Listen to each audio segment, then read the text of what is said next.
إذا كنت من المتابعين الجدد اشترك الآن في القناة ليصلك الجديد بالضغط على الزر الأحمر أسفل القناة مع تفعيل الجرس. الحيوانات الأليفة يمكن أن تكون مخلصة جدا، وفي بعض الحالات إنها قادرة على إنقاذ أصحابها عندما يحدث شيء سيء لهم. وهنا بعض الحيوانات الأليفة الذي أنقذوا حياة أصحابهم. 10 حيوانات أنقذت حياة أصحابها. القط أنقذ الأسرة من النار في المنزل. استيقظ ديان في 4:45 صباحا. أوريو كان قادما من المرأب.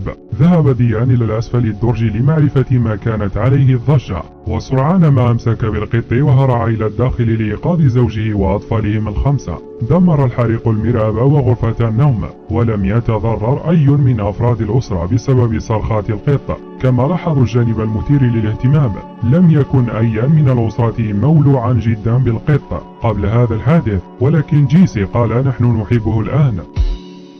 دولفين أنقذ شابا من الغرق. كان الشاب يبلغ من العمر 14 عاما، ولم يتمكن من السباحة عندما سقط من قارب آبائه في جنوب شرق إيطاليا، وكان في غضون دقائق من الموت عندما جاء دولفين لإنقاذه. كان الدولفين من المعالم السياحية الشهيرة قبال مانفريدونيا في جنوب شرق إيطاليا لمدة عامين، وبينما كان الأب لا يزال يجهل أن ابنه سقط في الأمواج، كان الدولفين يدفعه إلى الخارج لبر الأمان.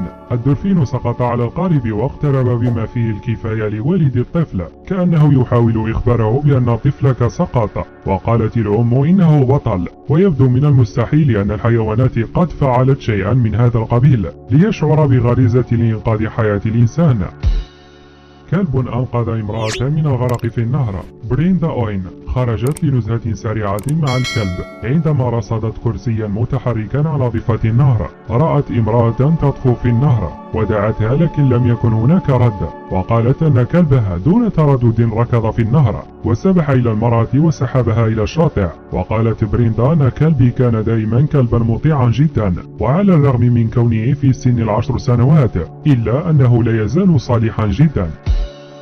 كلب ينقذ صبيا من ثعبان. في ولاية تكساس في عام 1982 كان طفل يبلغ من العمر 2 يسير مع جدته وكلب الأسرة، وأصبح الكلب متهيجا جدا فجأة، لدرجة أن الجدة ظنت أنه من الأفضل أن تأخذ الطفل للداخل. السيدة سباركس والدة الطفل خرجت لتجد الكلب في معركة مع ثعبان مرجاني يصل طولها 60 سنتيمترا، وقالت أنها أطلقت النار على الثعبان، ولكن الكلب كان قد أصيب بكثير من العضات والخدوش، وكان لابد من أخذه إلى المستشفى البيطري، وأمضى هناك 24 يوما، على الرغم من أن الصحيفة التي نقلت الخبر لم تقل ما إذا كان الكلب قد نجا أم لا، نظرا لأنه كان في حالة إنعاش خطيرة.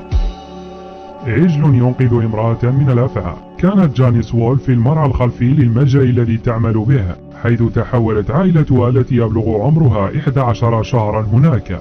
فجأة تعرقلت الأبقار، لم تتمكن من فهم سبب قيامها بذلك، فاستولت على قرونها وحاولت دفعها، لكنها لم تأب بالتقدم، وهذا عندما رصد ثعبان رأس نحاس على الأرض بالضبط كان قريبا من قدميها. لو لم يتدخل العجل وإنقاذها لقامت بعضها، وقالت أن سم ثعبان رأس النحاس غير قاتلة للبالغين، ومع ذلك كان يمكن أن يكون مميتا لها، لأنها كانت حساسة جدا من لدغات الحشرات، وكانت قد خرجت للتو من المستشفى لعملية الرئة.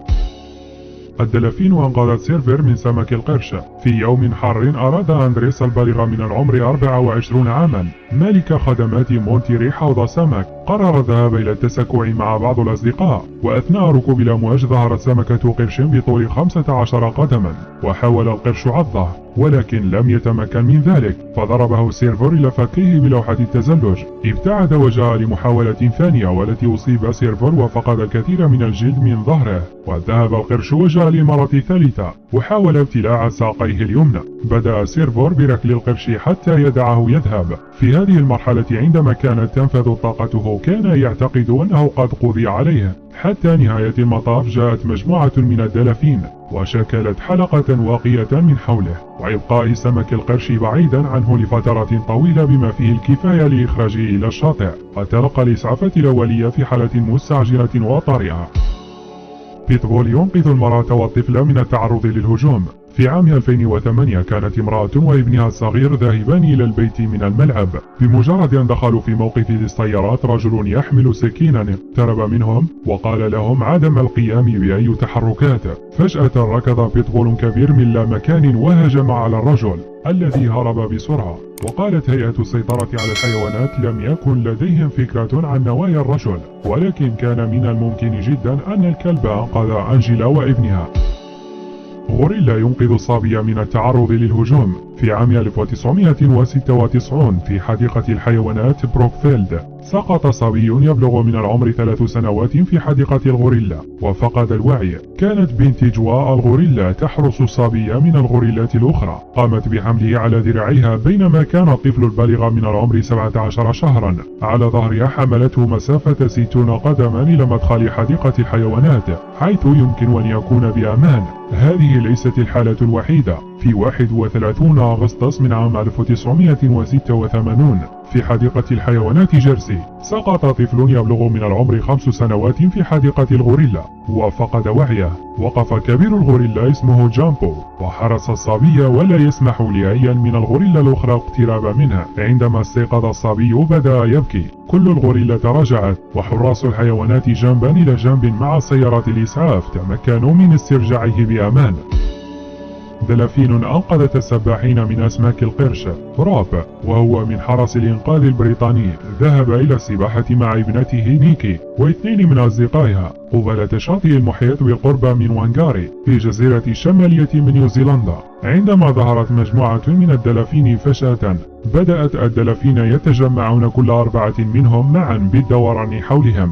روب كاد أن ينجرف بعيدا عن المجموعة ولكن 2 من أكبر الدلافين رعته مرة أخرى. كما رصد القرش الأبيض الكبير الذي يتجه نحوه. قال كان على بعد 2 متر فقط مني. كانت المياه واضحة وضوح الشمس وأبقيت الدلافين هذا الأمر لمدة 40 دقيقة حتى فقد القرش اهتمامه. ويمكن للمجموعة أن تسبح على بعد 100 متر إلى الشاطئ. وقد شاهد حارس آخر وهو مات على دورية في قارب نجاة وتسافق بذيلها على الماء. وقال لصحيفة الدفاع الشمالية أنه كان لديه أيضا رؤية واضحة لسمك القرش.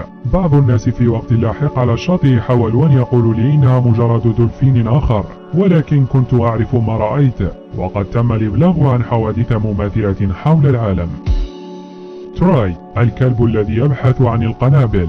تروي يبحث بواسطة الشم عن القنابل في المملكة المتحدة. مؤخرا فاز بجائزة ديكن ميدالية وسام وهو ما يعادل البريطانية من وسام الشرف. وجد 2 قنابل مخبأة في ولاية هيلمند مما سيوفر العديد من الأرواح. في 8 سنوات من العمر أخذ التقاعد عن جدارة وقد عمل مع الرقيب ديفيد لمدة 5 سنوات. وتريو هو الآن من الحيوانات الأليفة. إن أعجبك الفيديو فلا تنسى الاشتراك في القناة ومشاركة الفيديو مع أصدقائكم.